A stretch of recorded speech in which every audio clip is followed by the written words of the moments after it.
श्रीमद् भागवत जी के 10वें स्कंद में ये भाव वर्णन है कि वहां रुक्मणी जी को कृष्ण कथा सुनाई गई है और यहां द्वारिका में ठाकुर जी को रुक्मणी जी का चरित्र सुनाया गया। अब व्यास आमे, ठाकुर जी तो सभा में बैठते, सबसे मिलते। महाराज ठाकुर जी प्रणाम, हम व्यास हैं, हम उज्जैन से आए। अच्छा व्यास जी, शाम को भैया 2 घंटे का सत्र व्यास जी का होगा, सब कथा सुनेंगे, सब यदुवंशियों से कह दो। सब यदुवंशी इकट्ठे होते, ठाकुर जी आगे बैठते, यजमान बनते।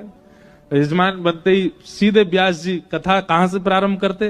राजा सीत भीष्मको नाम, एक भीष्मक नाम के राजा हैं, उनकी 5 पुत्र हैं, एक पुत्री है, उसका नाम है रुक्मणी। रुक्मणी के नेत्र ऐसे हैं, रुक्मणी की नासिका ऐसी, रुक्मणी ऐसी दाल बनाती है, रुक्मणी ऐसे प्रसाद पवाती है, रुक्मणी ऐसे चलती है, ऐसे देवी पूजन करने जाती है, ऐसी चुनरी पहनती है, उसके केश ऐसे हैं, उसके गाल ऐसे हैं, उसका स्वभाव ऐसा है, उसकी वाणी ऐसी है। ठाकुर जी बोले तो कोई नई ग्रंथ की रचना हुई है भैया, ये हमने तो पहली बार सुना। हम तो कथा में अधिकतर अपना ही पर ब्रह्म रूप सुनते हैं, पर ये तो कोई नए ग्रंथ की रचना है। एक कथा हो गई, बोले बहुत बढ़िया व्यास जी, बहुत बढ़िया कथा सुनी, अब अगली बार थोड़ी ब्रज लीला भी सुनाना। बोले जी। दूसरे व्यास जी आए, उन्होंने भी रुक्मणी चरित्र सुनाया। तीसरे व्यास जी, अब तो 10-15 व्यास सुना के रुक्मणी। अब यहाँ ठाकुर जी की भी स्थिति यही हो गई, नेत्र बंद करते हैं तो उनको रुक्मणी जी दिखती हैं, चलते हैं तो रुक्मणी जी दिखती हैं, कहीं पर गुलाबी साड़ी दिख जाए तो उनको रुक्मणी जी दिखती हैं। द्वारिका में जिनकी नए नए ब्याह हुए हैं उनके रूप देखते हैं बहुओं के, तो ठाकुर जी अनुमान लगाते हैं इसके नेत्र तो थोड़े बड़े हैं। व्यास जी ने तो ऐसे बताए ना, कटाक्ष जैसे नेत्र हैं रुक्मणी के, उसकी नासिका ऐसी है। नारद जी बोले काम हो रहा है, यहाँ पर भी चल रहा है। अब चित्तवृत्ति में रुक्मणी बैठ गई है।